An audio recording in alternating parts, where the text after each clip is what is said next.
The story of Esther is one of the most powerful and inspiring accounts in the Bible, a story of courage, divine purpose, and the unstoppable hand of God.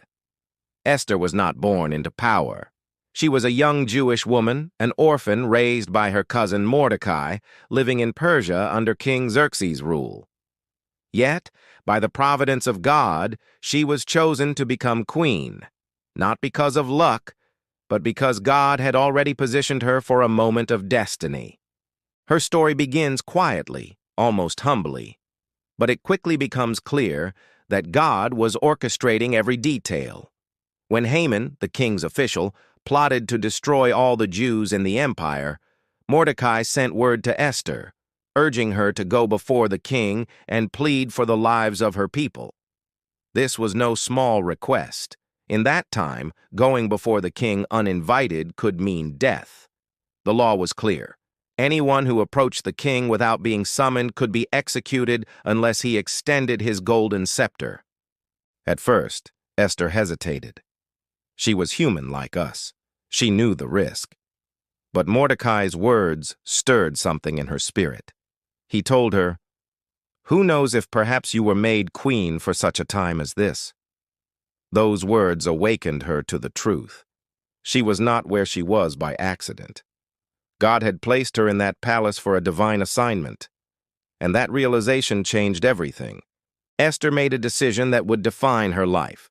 She told Mordecai to gather all the Jews in Susa and fast for 3 days, night and day, and she and her attendants would do the same. She declared, "Then I will go to the king, though it is against the law, and if I perish, I perish." This is the turning point of Esther's story.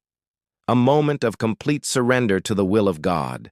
A faith so bold that she was willing to lay down her life for her people. After the fast, Esther approached the king. And God moved. The king extended his scepter, sparing her life. But it didn't stop there.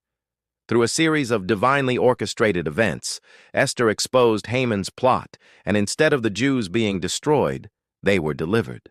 Haman was executed on the very gallows he had built for Mordecai, and the Jewish people were saved. Esther's story is a reminder that God is always working behind the scenes, even when we can't see him. He positions his people in places of influence and purpose for moments that will require courage. It also reminds us of the power of fasting and prayer. Before she took action, Esther fasted. She sought God's will and strength before stepping into a life-threatening situation. And God honored her faith. In our own lives, we face moments where fear and faith collide, moments where doing the right thing might cost us something. It might cost us relationships, opportunities, or even our comfort. But just like Esther, we must recognize that we are where we are for a reason. There are moments in life when we must have an "if I perish, I perish" level of faith. A faith that says, "God, I trust you with the outcome no matter what." Sometimes God calls us to step out, to confront injustice, to speak truth, to take a stand when it would be easier to stay silent. And just like Esther, we are not alone. God goes before us. He fights for us. He turns situations around for our good and his glory. If you are facing an impossible situation today, I encourage you to take a page from Esther's story and seek God in prayer and fasting. Consider doing an Esther fast, 3 days of seeking God with all your heart, asking him for wisdom, courage, and breakthrough.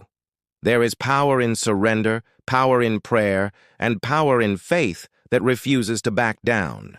So today, let Esther's story ignite something inside you. You were born for such a time as this. God has positioned you for purpose, and when you put your trust in him fully, completely, you will see his hand move in ways you never imagined.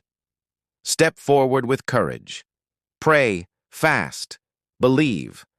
And when you face that defining moment, stand with faith and declare, "If I perish, I perish."